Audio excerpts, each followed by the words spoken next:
So thank you for having me here. My name is Landon. I'm the founder and an AI engineer at Identis Consulting, an AI consultancy I started to help organizations use AI in their organizations and applications. And I do work in Ruby and Python as well. So today I want to share with you a topic that is near and dear to my heart: the missing piece, effective tooling for building robust AI and data science applications in Ruby. So this is going to start with a little bit of a story. So the missing piece, what is the missing piece? So initially I stumbled upon Colleen, and Colleen is a developer. And she's building an AI tool called Hello Query.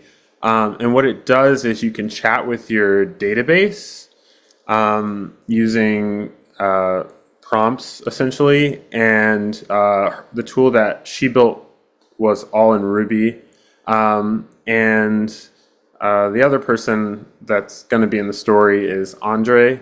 Andre is the author of LangChain.rb, if you're familiar with it. It's LangChain. It's similar to LangChain in Python, which is a tool to help build AI applications, LLM applications, and it helps with sort of orchestrating all the prompts needed to generate the output for whatever you're building. So it's a framework.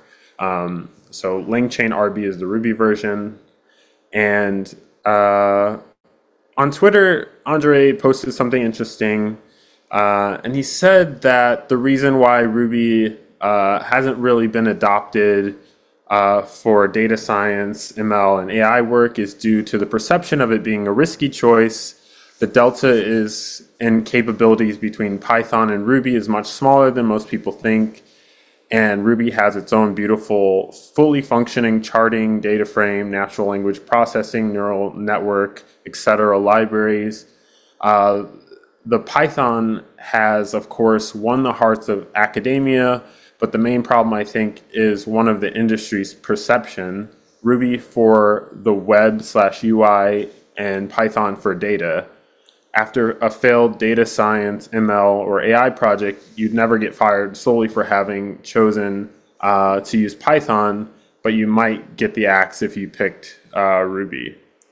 And so after this post, a lot of people responded, and Colleen responded with her perspective, which was from an application developer perspective. She's building that tool. She said everything feels kind of harder in Ruby when building in the AI space. It feels like Python plus Flask, which is a Python framework, has all the pieces and you just have to glue them together. And she talks about her using Ruby, and she says, I went to Ruby and Rails because I know it, but sometimes it feels like playing catch up.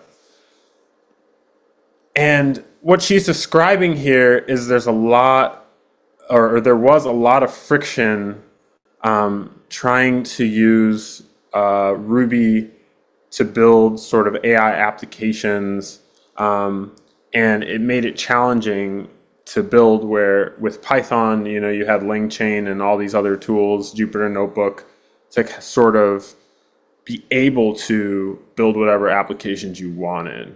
Some of that friction still does exist. And so Andre was kind of clarifying, and he was saying, when you say everything feels harder, what do you mean? And Colleen brings up, she was trying to build a very simple use case, which was chat with your CSV, as you can see here, where you have a CSV and you can plug OpenAI or your Anthropic Claude 3.5 model and build a chat interface, chat interaction, where you can ask questions about the data, and then it would sort of display to the user and give you information about what was in the CSV. That use case is pretty simple to build with Python, and she's saying it's kind of challenging with Ruby because all the tooling's not there. So I greatly empathized with this. This was somewhat of my experience back in 2023. I was preparing to give a talk at RailsConf 2023, and the name of my talk was Forecast the Future, an introduction to machine learning for weather prediction in Ruby. And what I set out to do was I wanted to build a full end-to-end Ruby project that was a machine learning model to predict the weather, because I thought that'd be really cool. I didn't really want to use any like Python libraries for data wrangling or prediction or any parts of it, even graphing my results. I wanted all of it to be in Ruby, and so that's what I set out to do in 2023. And I was successful. I was able to give a talk at RailsConf, but it was very challenging. And when as I was beginning to work on the project, I realized I'm not going to build this project out in Ruby on Rails, and because a lot of the data science projects in the Python world, they're not building them out to start with Flask or a lot of these other things. They're working primarily in Jupyter Notebook. So I thought to myself, I should try to find something similar to Jupyter Notebook. And so I landed on a tool called Google Colab, which is like a notebook for the Google ecosystem up in the cloud. And a developer named Kojix, that's his handle on GitHub, created this integration so that you could run Ruby code in this notebook, this Google Collaborative notebook that you see here. So here, Kojix was able to require 3 Ruby gems and do some data munging and create a nice graph. And this is all Ruby code. And I thought, that's great. That's what I'm going to start building my project in. Let's go. Awesome. Or so I thought. So it wasn't as easy to get started as I thought it was going to be. The problem was when I tried to run the instructions that Kojix had set aside, at one point they worked, but Google came and they updated the servers which Google Colab was running. And so I ran into this issue where the code to run the Ruby runtime in kernel no longer worked. And so there was like a blog post in this thread that talks about the update, and I couldn't get past this issue. And I was really frustrated because I thought that Google had a great reputation for supporting projects, and I should be able to use Ruby in their Google Colab, right? But I couldn't. Lots of frustration here. And in my frustration, I was like, surely there's got to be a way to do this. My talk's already accepted. Maybe I figured this out before I submitted the talk, hopefully. But I was trying to get past this hurdle, and I landed on Jupyter Notebooks.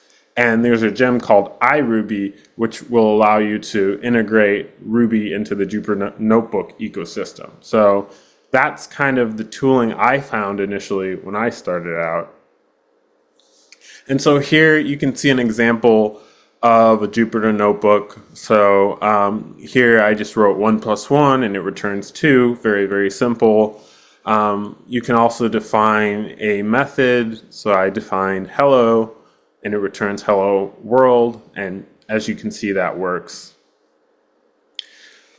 Here we have defined, there's a Python library called Seaborn where you can do some graphing, and you can use this gem called PyCall to import any Python library that you want into your Jupyter Notebook, and then you can run Ruby code that invokes those Python libraries. So this graph is generated from Seaborn, but the Python library, but you can display it in Ruby as well. So I thought that was pretty neat, a pretty neat thing that you can do. And I wanted to give you like a more interactive demo with the Jupyter Notebook. So I just had a link here to a website that will, I think it's already kind of run here. So this is the more interactive view. You can come in here and I don't know, print hello or something simple, and it should run. I might need a new So this is just creating a new notebook here. So I can go do the same example so you can see that it runs. So this is a great way to kind of play around in this environment if you don't want to have to install it on your computer. It's still a lot of work to kind of get it running on the computer, which is adding to some of the friction and the challenges with Jupyter Notebook and trying to build AI projects in Ruby. But this at least lets you play with it. You won't be able to install any Ruby gems or anything like that, but I think it's fun to try this out. So that's pretty neat. But I still feel like there's a little bit of a gap. Maybe there's a little bit missing here in terms of tooling. There's a lot of new Python projects that have kind of started to kind of help make building AI projects a little bit simpler. And it would be really nice to have some of this in Ruby. So I went to RailsConf recently and I was talking more with Colleen. We met for the first time at RailsConf, and she sort of reiterated some of the things she had said on Twitter, which was, it's still hard to build, sometimes it can still be challenging to build chat with your CSV. You can use like LangChain, that library, and that can help you build that sort of interaction. But she said it would really be nice to kind of have even more developer tooling in Ruby. And one thing that we talked about was there's a tool called Streamlit that makes building data applications really easy in Python. And I didn't really understand at the time why so many Python developers were so excited about Streamlit. To me, it seemed like you can just build whatever tooling you wanted in Rails, and that would be enough. But as you know, building a whole chat interface or chat application or any sort of hefty functionality in Rails, it still takes time. It's not just snap your fingers and you have a working sort of set of tools that you can show your stakeholders and say like, here, this is kind of something we can build for a product. It's still not super fast or super quick or super easy. And so Streamlit makes it easy for Python developers. So it's just a faster way to build and share data apps. And like, this is an app that you can build in Streamlit very simply. So if you look at this app, there's a couple of links on the side you can do. You can drop your OpenAI key here. And if you drop your OpenAI key in this Streamlit app, you're going to get a fully functioning chat application similar to OpenAI. The cool thing is it's very, very little code. Like, this is all the code you need, and you get this full application.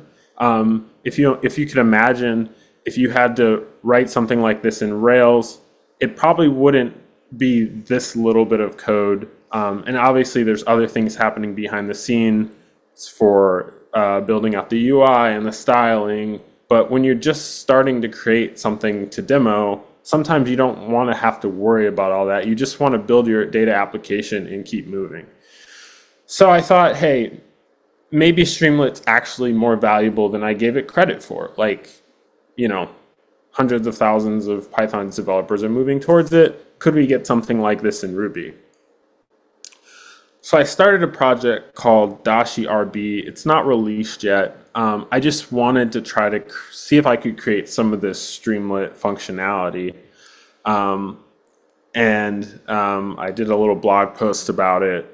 And I'm trying to decide. I have a video I can show, or I can just kind of like demo it live. I think I'm just going to try to demo it live. So I'm going to switch. Can you see my code editor? Someone give me a thumbs up. Thumbs down. Okay, cool.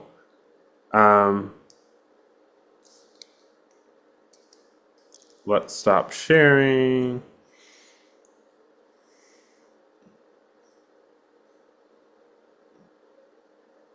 I think I'm just going to share my whole screen.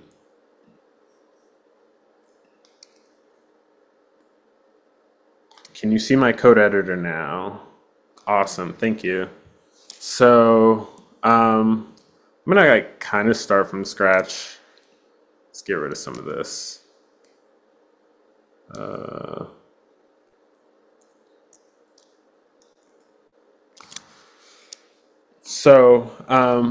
I wanted something similar to, like I showed here, something similar to this where I could just like write a little bit of code and I can get like a fully functioning chat app. So I created this little gem and we're gonna like try it out here. So to create a Dashi application, what you have to do is like, this is your Dashi file. It's just a simple Ruby file, and I've required my Dashi gem, and then I can type dashi.run do, and then type end. I can save it, and when I do that, let's move this floating zoom panel. It's in my way.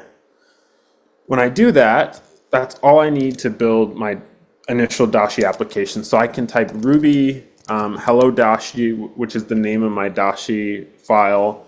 I can run that, hit enter, and what's going to happen is I'm going to get this URL here, and I can open that, and voila, I have a great Ruby application.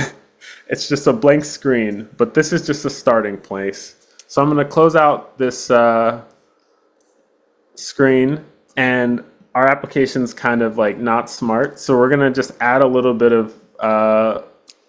more zest to the application we built. So I have a little bit of a DSL here. I can type title, which is just a method, and I can say a little bit of zest, because we want our application to be a little spicier. So we do that, and then we reopen the application. Oops.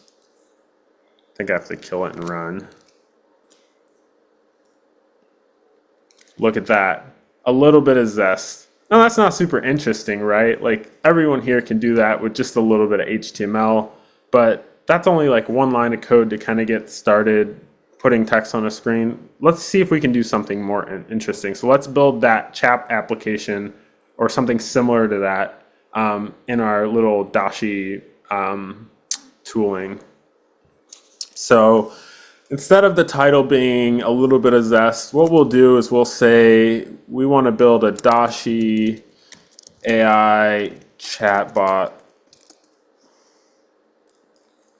And maybe we'll just add a text description saying what it does. So this is a Chat GPT clone. We are building for a stakeholder demo. Okay, let's just check to make sure we can display that text on the screen. So I open that up. Oh, that's pretty interesting. Still doesn't do anything, kind of boring. Let's close that out. Now I just want to get a chatbot going. So over here, I'm just going to say, let's see if we can just get a chatbot. So I have a little element or module called chatbot where I've pre-configured it, just putting in the OpenAI key for OpenAI. And let's see what we get with this. Okay, a little bit more interesting. Let's type, I don't know. Can we bake how to bake a cake? And we can send this. And so we get an example back. So the user says how to bake a cake. The bot will say, you know, give me instructions on baking a cake. I don't know.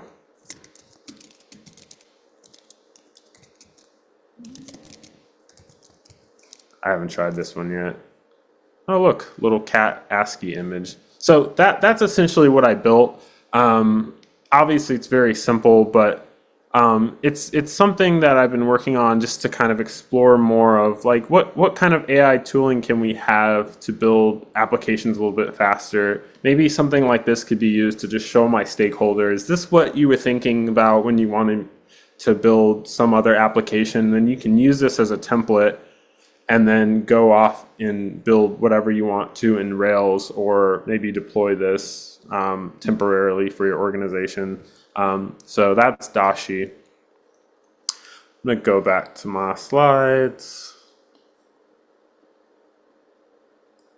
And yeah, that's all the code that we needed in this example. I may be updating the library to try to like make it more verbose or simpler. I'm still kind of working out the kinks and whatnot.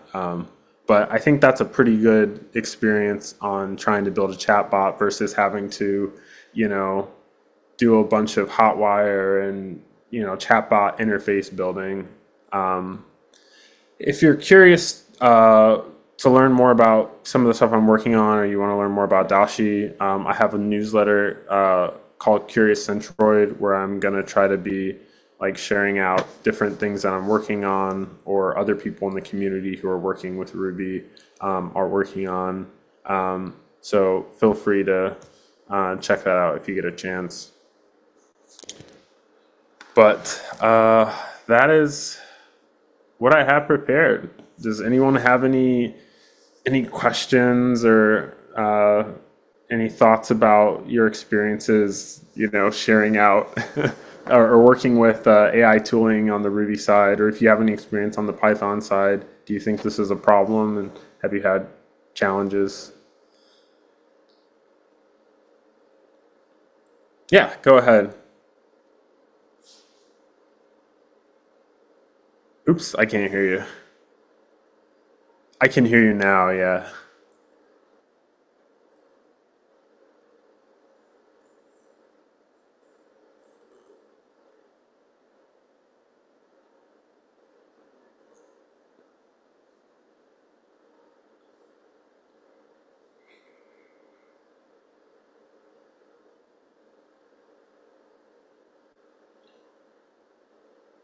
Mm-hmm.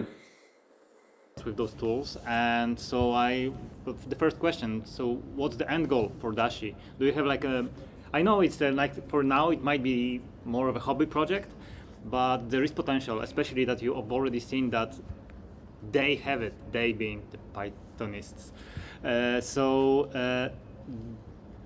Do you envision this to become a similar tool? Because kind of the roadmap is there. It's already, you have something to copy. Do you need any help? Yeah, I think I would like help. If you want to help out, I could maybe share the repo with you, and you can see what it's all about. So right now the repo is like private. I should maybe make it public because I think there's enough to get it working, but there's definitely, I think my challenge right now is sort of if I make it public, people will start using it potentially, and if I want to make changes, they might be breaking changes, and I guess I could release it as experimental. But I think the roadmap is sort of like, maybe I make, like, people say, like, scratch your own itch, and maybe I can use it in my own client work to kind of show stakeholders sort of examples of what I could build out, and other people can maybe share these Dashi files with other developers to, like, share ideas, like really quick mock-ups, so that we can, get a working example, and then the organization can go from that working example, and you can hire a Rails developer to build out the whole application and not just the toy example in that Dashi file that you saw. So that would be a really cool roadmap. Obviously, there's probably a lot more I need to do in terms of getting it working. So, like, the code that's getting that up and running, it's just like I use the Sinatra gem and all the web framework stuff there, and I have some boilerplate styles and HTML to kind of give you that look and feel. But I do want to add more customization. And I do want it to be a tool where people are like, oh, when I want to sit and do a little application, like, I want to be able to, like, load some data and do some analysis. Like, I want people to be able to reach for a tool like Dashi or Streamlit or something to be able to build that project instead of having to, pick up Rails. And I think Rails is great for web applications, but there's a lot of friction that I find when trying to just test something out really quickly. So hope that answered the question. Much. I will definitely reach out and ask you again if you can share that, or if you need any help down the road. One more question, because I was really sorry to take the stage, but I was really interested in the Jupyter notebook with iRuby, but you've mentioned that you can't really require any gems, or did I not understand you correctly? Can you? So in the example that I showed, like that build doesn't let you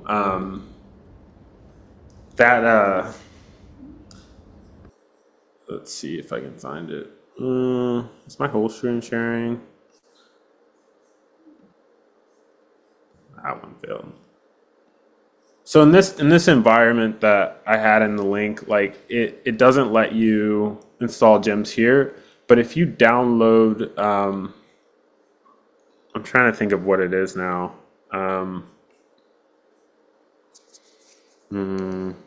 One second. The what?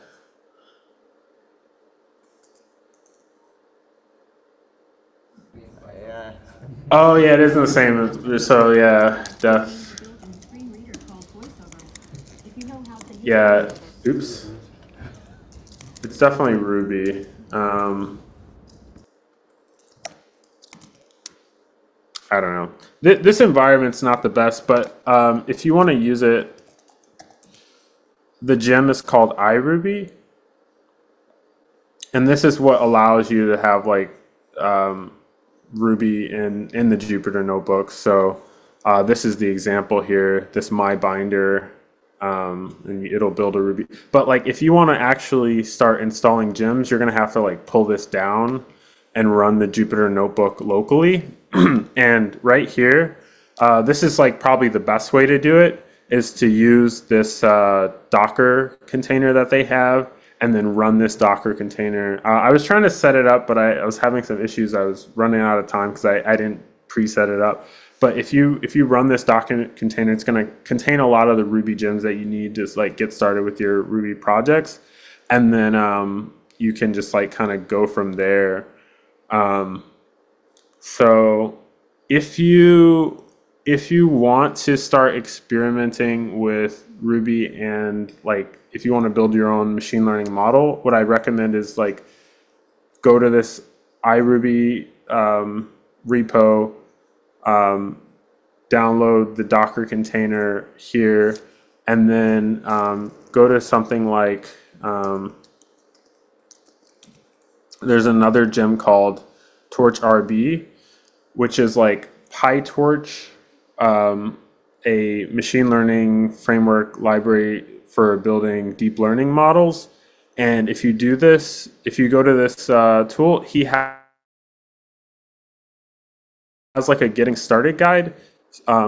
It's a deep learning with TorchRB 60-minute blitz, and you can click on this, and if I click on tensors, you can start copying and pasting this code and reading through the guide into your Ruby Jupyter notebook, and you'll be able to build your own, simple, deep learning model. Over here, there's like a classifier, and you can execute the code like line by line. I mean, you can do it in Ruby too. You can get like, a Ruby file and copy and paste the code here and train a little model. But I think Jupyter Notebook, since it affords you to kind of re-execute code segments and things like that, makes it really easy for data science type projects. So, and I actually did run through this a while ago, but my setup is kind of broken right now because I haven't touched it in a minute. Right. So thank you very much. That very very well answers my questions. Guys, any other? Yes, my question. Do you think that is the future, because we just copy Python library or the fork some Python library, so we don't add anything more in Ruby, so just only copy? Can you say, I think it was kind of breaking out at the end. I think you said, do I think Ruby's the future, you said? No, but I don't think. Is it because we don't add anything more in machine learning or something like that, artificial AI. So just like we have the same in Python, the name of library or something like this. Do we need it exactly? Sorry, I still have a little bit of trouble. Do we need, what Okay, was so- it, like the library? So if I understand well the question, Yeah. do we need similar to Python libraries, because we're trying to do Just copy- this, just copy the just Python copy and the same libraries instead of inventing something new. So do we all need? Do we really need Because the yes, same? yes, I don't know if you are Ruby on Rails, yes, community. Just learning Python, it's easy. Yes, it's one. But one we are week. love Ruby. Yeah. What are you Yeah. talking about? Yeah, so I mean, right now there's a lot more libraries that we do have. I kind of split it up in my mind when I think about building like AI projects, like two different directions. So there's the, there's the I want to train a machine learning model side of things. I think some of that work, if you're going deep into that work, I think Python is still probably going to serve you the best. Like I said, there is this TorchRB library, which uses libtorch, which is actually like a C library. So TorchRB is kind of a wrapper around the C library. You can use this to train machine learning models, but if you're getting deep into the training, I might lean more on the Python side. But if you're doing sort of like large language model, like calling out to OpenAI or anything with like prompting, ChatGPT or Anthropic, or like AI agents, I think Ruby, I don't see a difference between using Ruby or Python in that space, because a lot of the tooling, it leans more heavily on like the software development part. And so things like LangChain, there's LangChain RB, and there's a whole host of different libraries now. Actually, even on the ML side, if you Google Andrew Kane machine learning, Andrew Kane is someone who's very prolific in the like AI ML gem community. He's written tons and tons of gems. So he has a ton of libraries that you can use that do machine learning. So like XGBoost and LightGBM, these are machine learning models. Actually, for one of my clients recently, I quoted them a project and I told them like the machine learning model I'm going to use is XGBoost, because oftentimes out of the box it will outperform deep learning. Now you can just use this and drop this in your app, and you have everything you need to start like using the predictive power of XGBoost. But he has tons and tons and tons of gems that he just keeps producing. I mean, this guy's prolific, and some of the RAG, like retrieval augmented generation stuff, he's been involved in. So like I'm not sure how familiar you are with like vector and similarity search, which I think someone's talking about that today.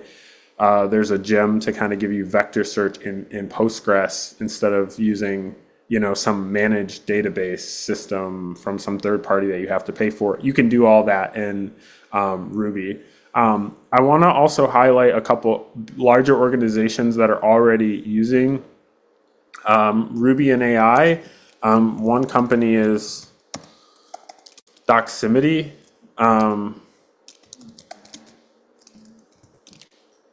So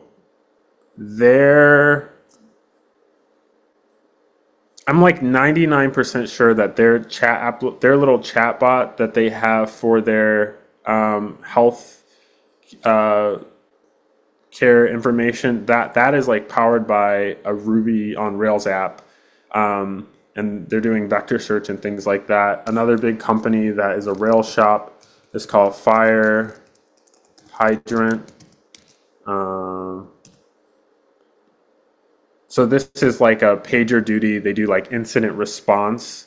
They're using AI to kind of summarize some of the incident responses and they actually have a blog.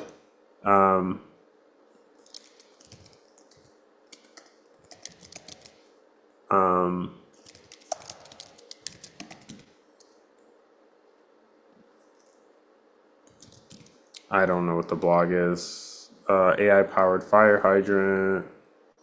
I don't know. This is talking more about their product, but they actually have a blog post about how to integrate like vector search and retrieval augmentation and things like that in your Rails app. So I think on the API, OpenAI, like ChatGPT, like call out to a model side, I think Ruby is a fine language to start building your apps in. And I think you're mainly limited in terms of, you know, maybe your imagination. But one of the things that people don't realize is anything in Python, it's mostly just like if you can port that over to Ruby, you can use it. And I don't know how much everyone's used like OpenAI and things like that, but it's a great tool for transferring Python code to Ruby. So recently, sorry, I might be coming up on time too. Recently, OpenAI came out with a library called Swarm, which is sort of like an educational library that allows you to use agents in Python. If you're not familiar with agents, you can just think of it like as a prompt that is backed by a large language model. So you might say like, you know, you are a spell checker tool. Please read my paper for my, you know, college class and correct all the grammatical mistakes. That would be like an agent. This framework allows you to build more effective agents that like talk to each other. So I thought that was really cool. And I just started taking their code and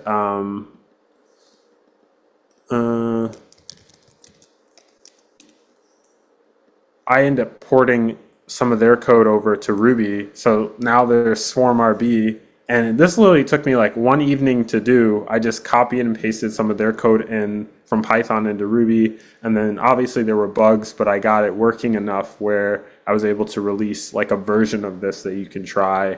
But I just want to stress that like it's not, you know, AI is not really specific to just Python. I think of AI as sort of like AI machine learning as an agnostic thing. The tool that you implement, whatever you're building, is, you know, less relevant, I think. Except if there's functionality that you need and isn't in the tool or language that you need, you got to use that tool. But a lot of times I find that, you know, that there's enough to get started and be able to build things in the Ruby on Rails ecosystem. So. Okay, thank you, Landon. We are out of time. Thank you very much for your presentation. Thanks for having me.